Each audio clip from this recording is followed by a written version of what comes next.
Hi everyone, this is Veronica. Today we are going to talk about Brazil new pesticide rules. Now see, pesticides and the herbicides, these are the chemicals which are used during agriculture, in farming to increase the productivity because they help to keep the pests away, right? So here we'll discuss because Brazil has made some changes in the regulation. So why such regulations, new rules are concern for India? We'll try to understand that. This is our channel StudyIQ. If you're preparing for any government exam, our pen drive and tablet courses are also available. And on the occasion of Independence Day, there is flat 60% sale also on the pen drive and Android courses. And this is valid till 16th August 2019. For additional information, you can visit our website or you can call on these numbers also. With me, you can connect on Instagram and Facebook for the video updates and queries because I feel together we can make a huge difference. Now, what is the relevance of this topic in your exams? Now see, in your mains paper 3, awareness in the fields of IT. So here nanotechnology, biotechnology, this is very important. This will be covered here. At examination level, you should know what is glyphosate and how it is hazardous for the environment, for the animals, for human health. So now in what context today we are studying this? Because see, India needs to watch out as Brazil, Latin America's powerhouse. It has diluted its regulations which are related to pesticide rules. Now Brazil Health Surveillance Agency, that is ANVISA, they have already approved of the new rules, and these new rules said that pesticides in the Brazil would be categorized as extremely toxic only if they carry a health risk of death. So here you need to understand this, that only those pesticides which we can assume that they can cause death, they will be categorized as extremely toxic. If there are other dangerous chemicals, pesticides, they won't be categorized as extremely toxic if they cause any other health issue. So now talking about the dilution of rules, see, WHO, World Health Organization, they classify pesticides into 4 classes. So these 4 classes are your extremely dangerous, here I have written also. Second one is your highly dangerous. Third is your moderately dangerous. Fourth is your slightly dangerous. Now, according to the new rules, extremely dangerous and toxic pesticides will now be reclassified into the lower categories. So, what does that mean? Suppose if earlier in extremely dangerous there were many pesticides like A, B, C, but now if A, B, C does not impose a threat as dangerous as death, they will be categorized into lower categories. So, A might be shifted to second category, maybe to moderately dangerous, right? So like this. So even if they have potential to cause environmental effect, even if they have potential to cause greater human risks, human health risks, again they will be categorized only into these categories but not into the extremely dangerous. So this is very difficult rule that they have come up with. It could cause a lot of worry to other countries who are importing vegetables and eatables from Brazil.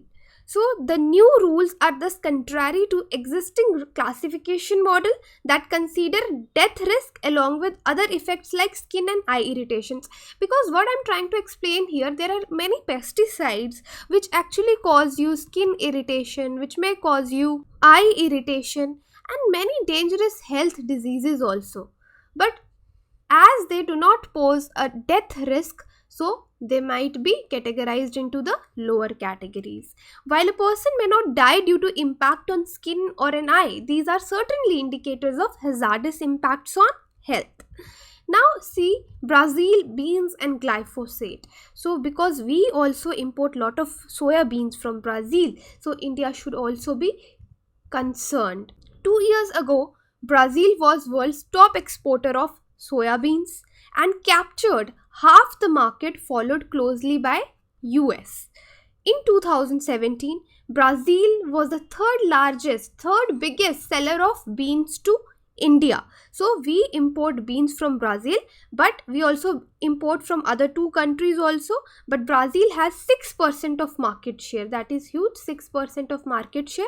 Otherwise, we mainly import beans from Myanmar, which are around 60% import, and then we also import from China beans, that is around 10%, and then it is Brazil, we import 6%. So this year too, it is on its way to being the leading exporter of soybeans globally due to increasing demand from China. But there is one big hitch in all this, that is now about pesticide, because they are using a lot of pesticides. So Brazilian farmers use pesticides in growing all of the country's major export crops, be it soya bean, if even there is corn, if there is sugarcane, coffee, rice, beans, cotton. So these are Brazil's major export crops. Okay, I have already written them here.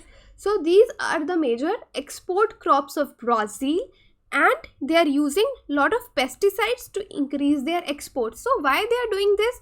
Because if their exports will increase, they will use a lot of pesticides, productivity will increase. If productivity will increase, then export will increase. If export will increase, farmer income will increase ultimately. So that is why they are using pesticides, and the government also changed the rules to increase the productivity and increase their exports. Now, why Brazilian soya bean could be harmful? See, soya bean is a major crop that is laden with pesticides. While pesticide use in Brazil has risen 3 times faster than production per hectare, each 1% increase in soya bean production has been accompanied by 13% increase in pesticide use. So you can understand how much pesticide laden these soya beans are. So it may be noted that glyphosate is used on ground. So you should know about this pesticide, that is glyphosate. So it is used on around 95% of soya bean. Corn and cotton harvested in Brazil, these 3 crops, soybean, corn and cotton. So there is no readily available substitute also, and if there is no substitute, so the farmers will keep on using glyphosate. Now there are hazards from glyphosates also. The widely used herbicide has been linked to numerous health problems. It has been classified by WHO and their agency, International Agency for Research and Cancer, as carcinogenic. Carcinogenic means that they have the potency to cause cancer. So when glyphosate could cause cancer, and again they are using 95% in their productions in soybean, so you can measure the risk also. Now Russia and many European countries called for the removal of all Brazilian products and called for a general boycott on Brazil until government changes the policy on pesticides. So now India should also think of doing so. Else we should force Brazil, we should request them to change their rules and regulations regarding pesticides. So now what is the way forward? What can be done to counter this? So since India does not have any set standards for maximum residual limits, because in our country we don't have any maximum residual limits for glyphosate. So what are FSSAI? So tell me the full form of this. FSSAI has decided to use standards which are set by Codex Alimentarius. So this is a joint committee set up by WHO and FAO. So it has also suggested that testing of imported shipments of these products for compliance with these limits should be done, and even Brazil is likely to go ahead with its agenda on revising and weakening pesticides, because if other countries will boycott Brazil products, so how will they increase their export? So they need to revise these policies. So the global consumers or the importing nations also, they need to be cautious while granting import clearances to the crops from Brazil. So this is the maximum we can do. Otherwise, in comment box you can tell us what could be the way forward. So this is all about today's lecture. If you have any query, you can contact me on email, Instagram or Facebook. Thank you.